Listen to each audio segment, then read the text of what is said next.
আরও একটা brand new fresh ভিডিওতে আপনাদের সবাইকে জানাচ্ছি অনেক অনেক শুভেচ্ছা। আই হোপ সবাই ভালো আছেন। টেকনো কিন্তু আমাদের মাঝে আসলে একের পর এক বোমা লঞ্চ করেই চলেছে।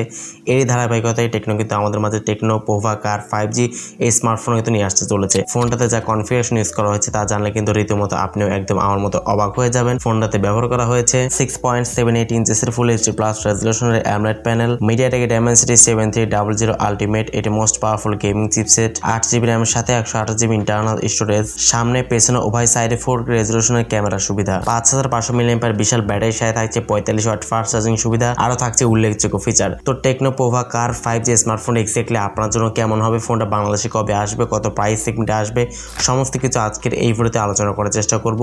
অবশ্যই ভিডিওটি সম্পূর্ণ ওয়াচ করবেন। ভিডিও শুরু করার আগে আপনি যদি এখনো পর্যন্ত আমাদের পরিবারের সদস্য না হয়ে থাকেন তো সাবস্ক্রাইব করে বেল বাটনটা অল সেট করবেন পরবর্তী প্রত্যেকটা ভিডিওর আপডেট সবার আগে পাওয়ার জন্য। চলুন শুরু করে আজকের ভিডিও। ফার্স্ট অফ অল স্মার্টফোনকে আনবক্স করলে বক্স কন্টেন্টগুলো দেখতেই পারছেন। কাঙ্ক্ষিত স্মার্টফোনটি, একটি সিলিকন ব্যাক কভার, কিছু ইউজার ম্যানুয়াল পেপারস, 45 ওয়াট চার্জারটি এবং টাইপ সি কেবল। এই তো মোটামুটি স্মার্টফোনের বক্স কন্টেন্ট এগুলোই থাকছে। ডিজাইন এবং লুকসের কথা বলতে গেলে ব্যাক সাইড ডিজাইনে কিন্তু পার্সোনাল আমার কাছে খুবই সুন্দর লেগেছে এবং ফ্রন্টে কিন্তু মেটাল পাঁচল ক্যামেরা ইউজ করা হয়েছে এবং ডিসপ্লেটা কিন্তু কার্ভ ডিসপ্লে ব্যবহার করা হয়েছে। ফোনটার ওয়েট রাখা হয়েছে 177 গ্রাম, 7.5 মিলিমিটার এর থিকনেস রাখা হয়েছে এবং এই ফোনটা কিন্তু IP64 এর একটা রেটিং থাকছে। তো সেক্ষেত্রে কিন্তু টুকটাক বিচে ছিটে ফোটা এবং ধুলাবালিকে খুব ভালো মতো কিন্তু প্রোটেক্ট করতে পারবে। মোবাইল ফোনটার ডিসপ্লে নিয়ে বলতে গেলে ফোনটার ডিসপ্লে সেকশন ইউজ করা হয়েছে 6.78 ইঞ্চেস, সেটা একটি ফুল এইচডি প্লাস রেজলিউশন, এটি অ্যামোলেড প্যানেল ইউজ করা হয়েছে। সাথে থাকছে 144 হার্জ রিফ্রেশের সুবিধা এবং কোর্নিং গোরিলা গ্লাস 5 এর প্রোটেকশনটাও কিন্তু পেয়ে যাচ্ছেন। তো যেহেতু এখানে ফুল এইচডি প্লাস থাকছে এবং অ্যামোলেড থাকছে, তো সেক্ষেত্রে অবশ্যই আউটডোরে ডিরেক্ট সানলাইটে ফোনটিকে ইউজ করার সময় কোনো প্রকার শার্পনেস বা ব্রাইটনেস জনিত কোনো কিন্তু সমস্যা আপনি ফেস করবেন না। সেই সাথে 144 হার্জ রিফ্রেশে থাকে অবশ্যই বাটার স্মুথলি ফোনটিকে রান করতে পারবেন। ফোনটার এর মেইন পার্ট পারফরম্যান্স সেকশনে বলতে গেলে ফোনটাতে আপনারা পেয়ে যাচ্ছেন অ্যান্ড্রয়েড 15 এর সুবিধা,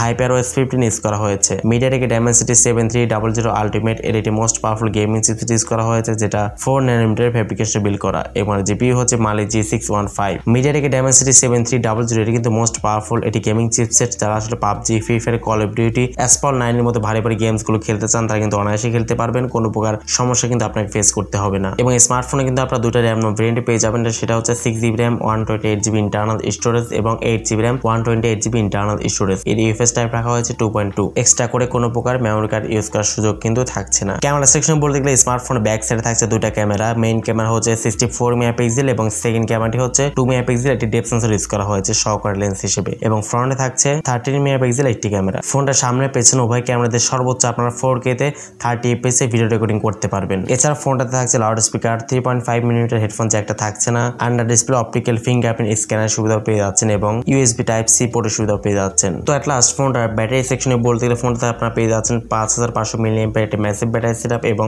45 ওয়াট ফাস্ট চার্জিং সুবিধা। 5500 mAh দেওয়াতে অবশ্যই ভালো পরিমাণে একটি চার্জ ব্যাকআপ এখান থেকে আপনারা অনায়াসে পেয়ে যাবেন। 45 ওয়াট ফাস্ট চার্জারটা দিয়ে অবশ্যই দ্রুত সময়ের মধ্যে ফোনটিকে কিন্তু আপনারা রিচার্জ করতে পারবেন। টেকনো পোভা কার 5G স্মার্টফোন কিন্তু আপকামিং রয়েছে। ফোনটা কিন্তু খুব শীঘ্রই আসলে বাংলাদেশের বাজারে লঞ্চ করা হবে এবং স্মার্টফোনের প্রাইসটা হতে পারে সম্ভবত 25,000 টাকা রেঞ্জের আশেপাশে, এমনটা এক্সপেক্ট করা যাচ্ছে এবং স্মার্টফোন কিন্তু খুব শীঘ্রই আসলে বাংলাদেশের বাজারে লঞ্চ করা হবে এবং এই প্রাইস সেগমেন্টে ফোনটা এক্স্যাক্টলি আপনার কাছে কেমন লাগলো সেটা কিন্তু কমেন্টস করে জানাতে পারেন যে আসলে ফোনটা আসলে এই প্রাইস সেগমেন্টে আপনার কাছে কেমন লাগলো। সো আজকের মতো এই পর্যন্তই। আল্লাহ হাফেজ, আসসালামু আলাইকুম ওয়া রাহমাতুল্লাহ।